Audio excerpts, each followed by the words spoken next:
Assalamualaikum warahmatullahi wabarakatuh. Halo semuanya, balik lagi di channel ini. Nah, untuk kali ini nih saya bakal bahas tentang kombinatorika. Di sini saya bakal bahas tentang permutasi, kombinasi, sama peluang. Nah, sebenarnya apa sih yang kita bahas dalam materi ini? Sebenarnya kita mencari suatu banyaknya kejadian dari suatu kasus. Nah, ini kita kenal dengan teori kombinatorika yang terdiri dari teori permutasi dan juga kombinasi. Nah, ini apa bedanya penggunaannya? Misalkan aja untuk kasus ini, kita punya 6 orang. Dari 6 orang itu bakal diambil 3 orang untuk ikut suatu lomba. Nah, banyaknya cara pemilihan gimana? Kita misalin aja. 6 orang itu adalah A, B, C, D, E, F, dan seterusnya. Kita ambil 3 orang, bebas milih siapa aja. Misalnya A, B, C, A, B, D, A, B, E, dan seterusnya. Kita ambil saja satu kasus. Misalnya A, B, C, kita pilih orangnya adalah A, B, dan C. Orang pertama A, orang kedua B, orang ketiga C. Nah, kita lihat, kalau misalnya kita pilih orang pertama, kita ambil C, orang kedua itu A, orang ketiga B. Ini sebenarnya kasusnya sama atau beda? Orang yang kita ambil itu orang yang sama atau beda? Ya sama aja kan, kita milih orang yang sama, 3 orang yang sama. Ini namanya satu kemungkinan. Artinya, kalau misalnya dalam kasus ini, ABC sama dengan CAB, atau dalam hal ini kita disebut satu kemungkinan, kita pakainya kombinasi. Kombinasi N dari R. Kita milih R dari N. Kita milih R dari M sama dengan N faktorial, N min R faktorial, R faktorial. Artinya untuk kasus soal di atas kita bisa tulis kombinasi 6, 3, yaitu 6 faktorial bagi 6 min 3 faktorial kali 3 faktorial, karena di sini R-nya 3, N-nya 6, sama dengan 6 kali 5 kali 4 kali 3 faktorial bagi 3 faktorial kali 3 kali 2 kali 1. 3 faktorialnya kita coret, 6-nya kita coret sama 3 dan 2. Sama dengan 20 cara. Jadi ada 20 cara untuk memilih 3 orang dari 6 orang yang ada gitu. Oke, misalkan kita ganti kasusnya. Sama-sama 6 orang, tapi dari 3 orang yang kita pilih, kita bakal jadiin mereka sebagai ketua, wakil, dan bendahara. Sama misalin aja 6 orangnya adalah A, B, C, D, E, dan F. Kita pilih 3 sebagai ketua, wakil, dan bendahara. Yang pertama ketuanya adalah A, kedua wakilnya adalah B, bendaharanya adalah C. Ketua, wakil, bendahara. Itu untuk kasus yang pertama. Kasus yang kedua, ketuanya adalah B, bendaharanya C, wakilnya C, bendaharanya A. Nah, dari dua kasus ini, kalau tadi kan kombinasi sama ya, kita milih 3 orang A, B, C, ya sama aja kita milih B, C, A. Orangnya sama, itu aja.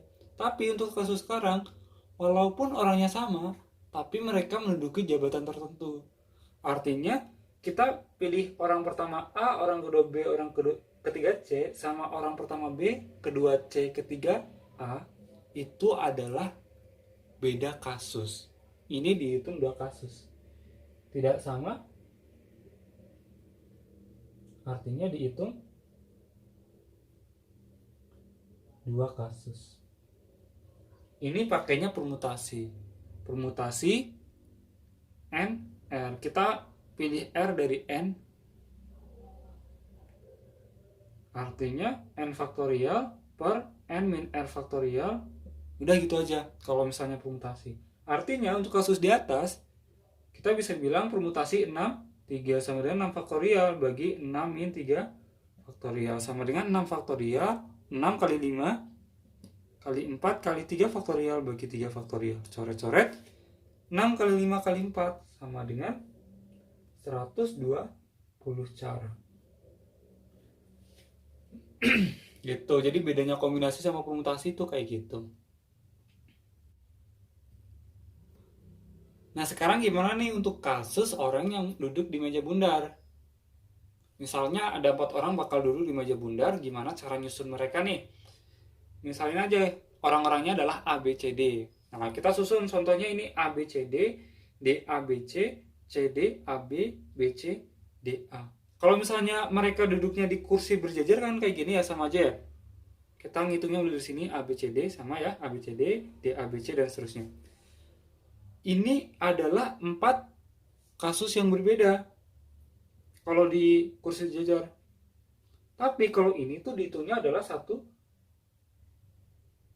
kasus. Jadi bedanya orang duduk di kursi berjajar sama yang meja bundar itu gitu. Walaupun apa namanya, tempat duduknya beda, tapi tetap aja ini dianggap urutannya sama karena mereka melingkar gitu. Jadi urutannya kan sama ya, A B C D ya, sama aja kayak A B C D. Kalau misalnya kita sebutin satu-satu ya mereka sebenarnya sama. Dari 4 kasus ini kita bikin sebenarnya adalah satu kasus. Nah kalau misalnya kayak gitu gimana nih cara nyusunnya? Kita punya 4 A B C D, kita diemin salah satunya. A-nya didiemin di sini. A-nya diam, yang lain tinggal muter-muter aja. Artinya banyaknya susunan adalah 4 min 1 faktorial. Jadi kalau misalnya ada N orang duduk di meja bundar gitu ya, total kemungkinannya adalah N min 1 faktorial gitu. Kayak misalnya aku ambil beberapa kasus soal-soal yang mungkin bakal berguna buat pemahaman kalian gitu. Yang pertama kita susun huruf matematika. Nah ini namanya apa? Permutasi berulang. Kalau misalnya ini ada total hurufnya kan ada ini. Hurufnya itu ada 1, 2, 3, 4, 5, 6, 7, 8, 9, 10. Ada 10 huruf. N-nya ada 2, A-nya ada 3, T-nya ada 2, N-nya ada 1, I-nya ada 1, K-nya ada 1.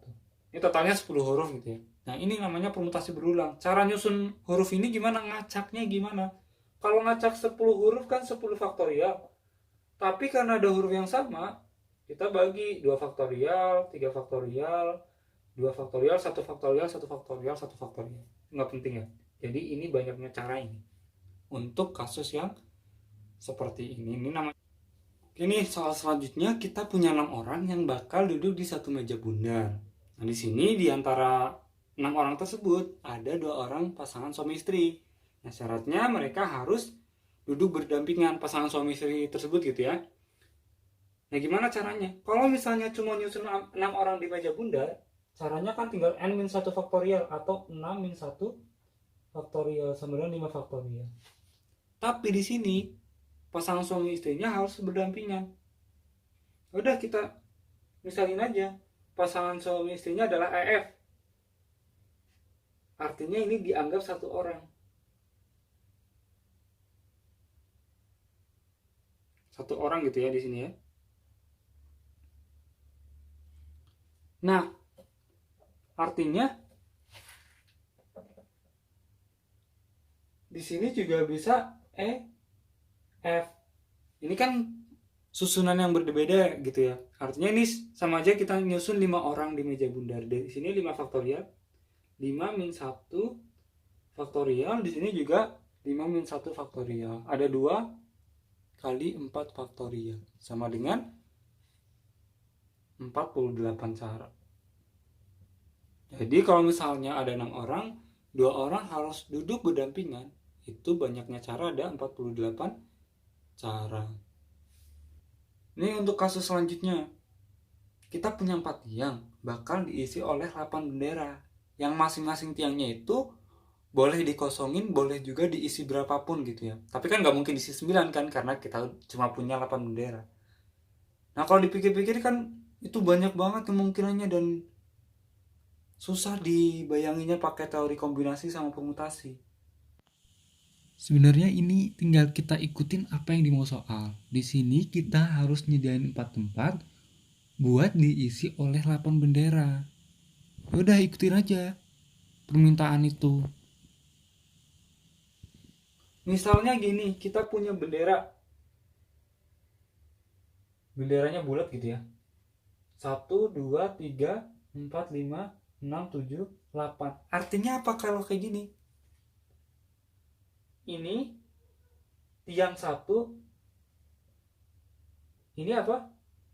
Tiang 2. Ini tiang 3. Ini tiang 4 kosong. Artinya kita tiang 1 isi 3, tiang 2 isi 2, tiang 3 isi 3, tiang 4 kita nggak isi. Ini kan salah satu kasusnya kan? Artinya sebenarnya kita tinggal nyusun buletan sama batas. Totalnya adalah ini sama aja kayak nyusun A, A, A, A, A, A, A, B, A, A, B, A, A, A, B. Artinya A-nya itu bendera, B-nya itu tiang gitu ya. Ini sama aja kayak nyusun ini. Sama kayak contoh tadi yang nyusun matematika.